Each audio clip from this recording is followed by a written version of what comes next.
第13章我倍蒙上眼，你退衣服。幾分鐘後，吳北起身離開。呢種咒術佢都係第一次施展，唔知效果點樣。如果效果唔好，過幾日就同佢再嚟多次。返到屋企休息咗陣，到咗凌晨1點鐘，又準時去青山公園修煉五龍聖拳。練咗個幾鐘，佢突然覺得脊柱呢條大龍連住咗右臂，佢心入面一喜，即刻加緊練習。冇幾耐，佢嘅右臂慢慢變得更加靈活，由手臂到膊頭，完全同大龍連埋一齊。佢知道右臂嘅小龍成功啦，雙臂小龍通常會同時成形。果然冇幾耐，佢左臂嘅小龍都跟住成形。而家佢再施展拳法，就覺得兩條手臂好似兩條出海蛟龍，殺傷力比之前強咗幾倍。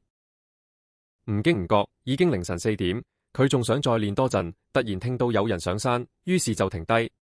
冇幾耐，一個老人家同一個女仔快步上山，正係琴日朝早見到嗰兩個。吳北微微皺眉，有外人喺度，佢就唔可以練拳啦，即刻準備提早離開。點知個老人家直行過嚟揾佢，然後深深鞠躬：朱遠山見過先生，琴日我哋有眼不識泰山，怠慢咗先生，請原諒。老人家拉個女仔過嚟，話呢個係我孫女清妍。先生嗰日話佢有早夭嘅風險，請先生救佢一命。吳北望咗個女仔一眼，就話只要推拿一下，然後跟新方法修煉，1個月左右就可以恢復。老人家好開心，先生慈悲，請先生出手相救。吳北諗咗諗，問佢：你哋住喺附近？老人家連忙話唔遠，駕車就停喺山腳。吳北點頭，咁就去你哋住嘅地方，呢度唔方便。老人家連忙話好，佢行前面帶路，3個人一齊落山。公園入面真係停咗架車，架車係100幾萬嘅豪華車，有司機，老人家坐喺前面，吳北同叫朱清妍嘅女仔坐後排。未請教先生貴姓大名？老人家朱遠山話：我叫吳北。吳北話，然後佢望住朱清妍，發現佢氣質比較冷，同唐子怡係完全唔同嘅美女類型。朱清妍好緊張，佢知道氣境高手有幾恐怖，隨便一招就可以將好似爺爺咁樣嘅高手打死。同咁樣嘅人坐埋一齊，感覺就好似小學生坐喺管理嚴格嘅老師旁邊，個心好似有隻鹿咁壯。吳先生，聽講氣境高手飛葉摘花就可以傷人，係真嘅咩？朱清妍打破沉默，問咗個佢好奇嘅問題。吳北諗咗諗，做到嘅，但有難度。練氣境修士主要目的係打通全身經絡，冇人會專門練習你講嘅呢啲嘢。可以用飛鏢，點解要用樹葉？朱清妍塊面一紅，知道自己嘅問題太外行。朱遠山連忙話：吳先生，我13歲開始習武，苦修咗成世，但到而家都仲係力境，突破唔到氣境，請問係咩原因？吳北之前就觀察過朱遠山，佢話練氣境嘅修煉一定要有老師指點，如果有人指點，你隨時可以踏入氣境。朱遠山好開心，吳先生，咁你可唔可以指點我呢？講完，佢似乎覺得唐突，連忙話：我一定會重重報答吳先生嘅。吳北淡淡話：再講啦。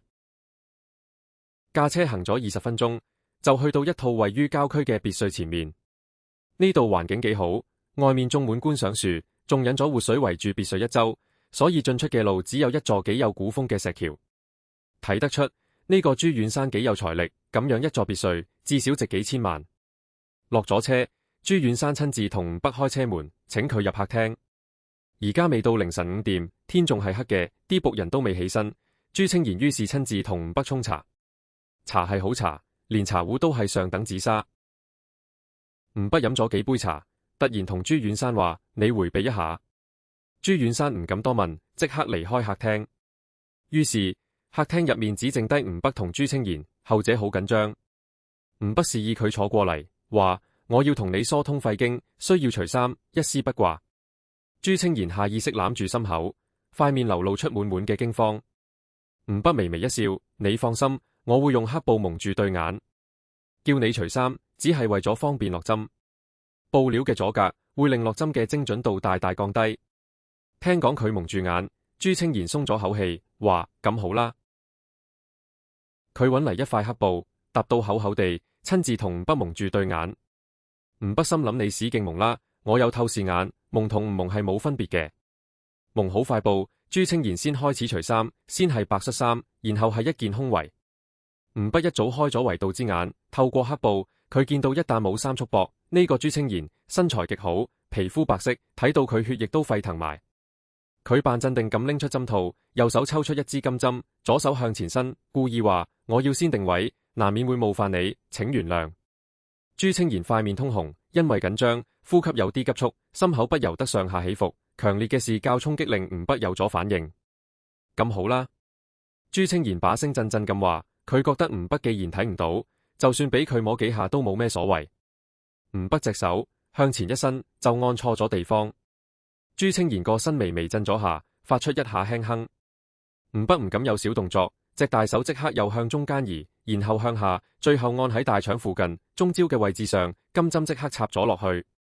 佢跟住拎出第二支金針，又依次插喺佢手少陰肺經嘅路徑上。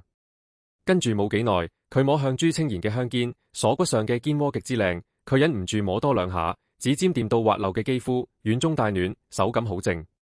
佢隻手順住咗上臂向下行，朱清賢嘅皮膚好滑，手臂上嘅肌肉韻味結實，一隻手可以握得住。唔好摸得太耐，佢正經咁施針，陸續插喺中府、雲門、天府等穴位，一直到左少雙穴。呢支針插落嚟，朱清賢突然好犀利咁嗨起上嚟，嗨咗好耐，佢先驚訝咁問：先生，點解我會嗨？